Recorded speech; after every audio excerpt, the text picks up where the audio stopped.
Ruuttaadhaan deefii naannoo isaa hin gahiinii siin hin jennee jennaan osoo nani mana hin jiraatiin mucaan jalaa fudhatee.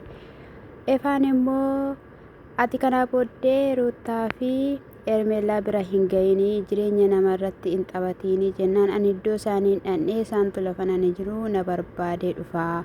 Ati akkas jettaa asirumaa har'ayyuu isaan na argatanii guyyaa na wajjin haasa'anii waan hin taane uumameetoo jira.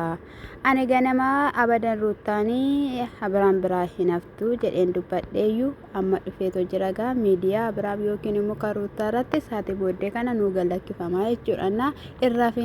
Irra fiina jirtu mitire nagaa keessan isse lafaaf kallatti jirtanitti bakka nagaa naa taatan.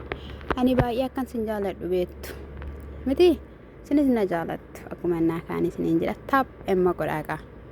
Innaa wanti baay'ee tokko immoo na gammachiise tokko yoo jiraateera ta'e Buruukeen bilisa ba'uu isaa jechuudha. Buruukeenii bilisa ba'ee mucaa fudhatee dhokatee ayimiitti bilbiltee hiyyuun ayimiitti haala jiru hunduma isaa odeessitee mucaan immoo kan biinii akka ta'ee jechuudha. Mee jechuudha kana dhaltanii nama biraatti qabattanii jireenya namaa jeettanii gaafa paantiin sinirraa ba'uu yookiin immoo eessa turtuu eessa jirtu. Ana dhugaa dubbachuuf akkatti hin na gubde ennaa akka hitti ishiin bochu waan tokkitti illee hin gaddaneef hinaan maafan gaddaaf dubartummaa of hin enne dubartummaa boruu shachi fageessitee hin ilaallanne simmeetii ishii duwwaa ooftu maaliifan gaddaaf hin gadduuf ishee akkanaatiyyuu ishiin qajeelfama waaqayyoo irraa daandii nama jallisiistu jechuudha bakka boche. Dhugaan sin jedhe dhiiga too bochee yoo anaan gaddisiistu jechuudha. Garuu jechuudha Buruukeedhaaf baay'ee tokkoon gammade baay'ee tokko jechuudha.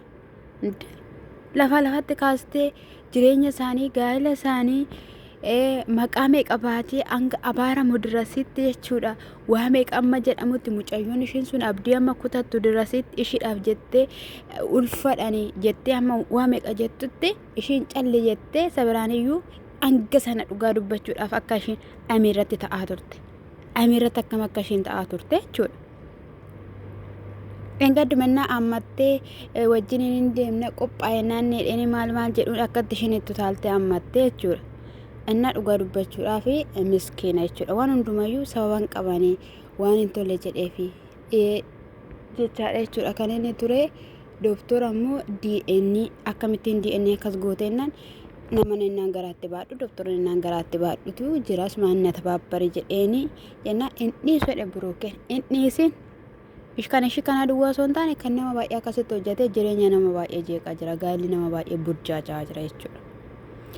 Toleeqa kan isaanii danama dubbadhee karoottaa fi kan deeffa'ii kan ganni fa'iiti jechuudha. Ani ganni baay'ee mashiin jaalladhu dhugaa dubbachuudhaaf jechuudha natti hin toltu maaliif akka taate hin beeku yeroo isiniin jedhu bakka dubbii ishiin natti mi'aawu maaliif akka ta'e hin beeku ani egaa maalan godhareen ishiin jibbamoo miti.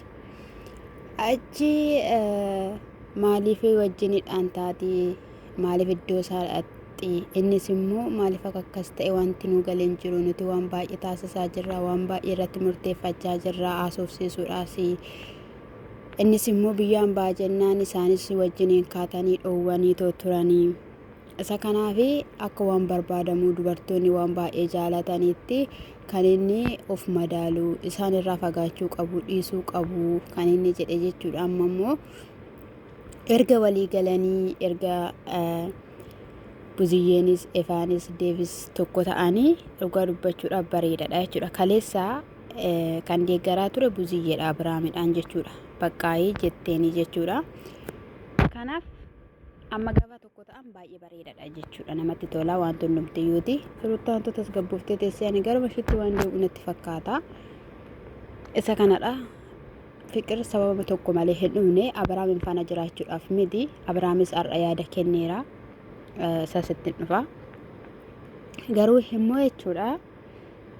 Gaafa ishiin dhuftu maaliif hin dhiisne maa inni ati dubartii cimtuu taate dhaabbachuu qabda. of danda'uu qabda. Wanti si rakkisu yoo jiraate immoo nuti si gargaarra, si faana jirra jennaan homtuu tokkoyyuu hanga yoona na rakkisee hin beeku. Isa faanas kana naa godhi sana naa ta'e jedheenis hin beeku. Waan barbaade duwwaa ennaa fedhetti kan inni godhu kan inni taasisu mucaadhaaf. Isa kanaaf otoo ani mana hin jiraatiin gargaartuu kiyyarraa dhufee fudhateetoo deeme. Ennaan dhufee mana immoo seenu injiru mucaan ishiin sodaachadha kan natti himte. Eessayyuu dhaqu inni viidiyoodhaaf mucaa barbaada jedheen mani waanam keessa kootii beekee fi dhaqee akkasittidhaan haala sanadha mucaa kiyyaaf fudhadheetoo jira. Yoollee irraa fagaadhallee jedheera ta'e waan inni ittiin isa argadhu hin barbaada. Dookimentii minaamina akkasumallee mi'a na biraa ni qabaata mucaayyoo dhiistee nuti immoo akka inni mana hin dhufiin niyyuu taasisneetoo jirra. Sababa wayii barbaadee garuu gara manaa dhufa. Kanaaf yeroo sana immoo wantoota garaagaraadha kan natti agarsiisu kan ishiin jetteetoo jirtu jechuudha. Dubartoota baay'eedha kan gaa'ela diigee tasgabbiidhaan dhala isaanii guddifatanii of qabii haadha ta'ii baqqaayii innis ofaa dhaggeeffatu deemuudhaaf gaafa inni jedhes hin danqina. Waanuma fedha isaati haa godhu yoo hin gorsina hin tasgabbeessina kallattiilee garaagaraadhaanii yoo ta'u baateera immoo ta'e yoo gara jireenya isaatiitti har'ammoo gara gaa'ela isaatiitti akka inni deebi'u minaamna jennaan roottaanis mataa urguftee ganneenis immoo hin barbaachisu kanaa booda kana ishiin jettee jechuudha. Abadan roottaan hin barbaaddi. Maaf mataa urgufta jechuun wanta ta'aa jirtanidha. Ooti moo maalidha qo'ame ifa godhame saba kanaaf ifa godhame yoo ifa nuu gootan maal qabame takkattuu akka waan barbaadanii taatu takkattuu akka waan hin barbaanne taate mataa ishee urguutte dhugaarra deebi'aati ilaalame dhaqaate. Innaa isa kanadha jechuudha kan inni jechaanii ture. Mucaan waan baay'een itti ta'ee waan baay'een itti dabarsee waan tokko baay'ee tokkoon isaaf yaada baay'ee tokkodha. Isa biraan immoo jette amma waan murtii baay'ina boruudhaanii viidiyoo kana hin ilaalaa waan hojjetamaa ture hin ilaalaa hanga garaatti baatamee hangan dhaladhu durasitti kun hundumtuu maalidhaafidha. Abbaan koo waan akkanaa maaliif na irratti taasise jedha gaaffii na gaafata. Gaaffii sanaafillee qophooftuu ta'uun qaba ammarraa kaaseenii. Kan ishiin jechaa turte lakki dhala keessaniif lakki gaafa isiniin jedhan yoo dhuguma dhala kee kanaaf iyyuu ati iyyuu iyyaadde yoo ta'eera ta'e maaf viidiyoo hojjetta? Maaf viidiyoo namni iddoo si waametti mul'attee argamtee abbaa barbaadde faana irratti ashooftee irratti wantoota sana hundumayyuu taasistee roota. Seeras maaliif sun hundumtuyyuu ta'e edda dhala kee hanga kana fageessitee yaadda ta'ee jechuudha. Dhala jechuun okkoo aarsaadha. Saree nama gooti. Eeyyee saree nama gooti. Ishiidhaaf immoo of eeggachuudha kaa. Ishiidhaaf immoo ba'aa baachuudha kaa. Ishiidhaaf immoo aarsaa kaffaluudha kaa. Ruttame Abiraam duwwaa miti baazawweeme ati yuume waan baay'ee isa balleessiteetta waan baay'ee isa taasisteetta kan keessa hin dagatiin kaa.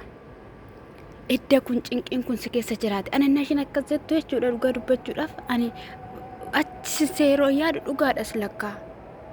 Dhugaan abbaa duwwaa dharee biyyatti irratti hojjetame mucaa kanarratti hundumatu si waamanii dargaggoonni si waamanii waa'ee Abiraam sitti haasa'u. Abiraamidhaan waamanii waa'ee Ruutaa haasa'u waa'ee keessan haasa'u irratti xibbaa hojjetu. Gadi gombistaa ama viidiyoo namti gaddamu kaleessa kan akkasittidhaan qabattee mucaan gadi gombifamee sammuudhaan gurra huqqata jechuudha. Dubbachuuf waaqayyo furmaata isiniidhaaf haalaatu jaalalleen Abeelis jechuudha. Maartiinis mucaatoo qabdu dhokattee milittee dhuftee Abeel irratti beekee shaxatte jedhee jaalallee isaa duraatti deebi'ee har'a qabamtee mataa qabattee eenyu sitti mee akkamittiin jetnaan karaan duddandaan qosiifaa ta'u kuteedheen jechuudha. Kuteedheen. Innaa isa kanadha.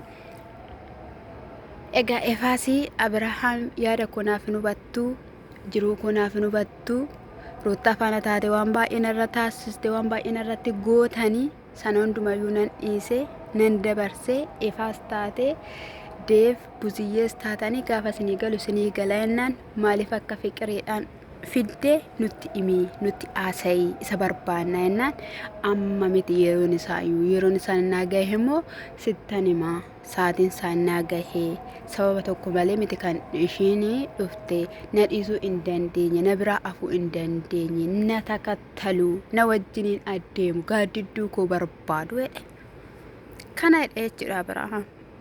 maa jettu isin asirratti maa jettu Oromoo safuudhaan kana maal jettuun jedhama. Rabas maamiste gooftaan kun sin faanaa ta'u.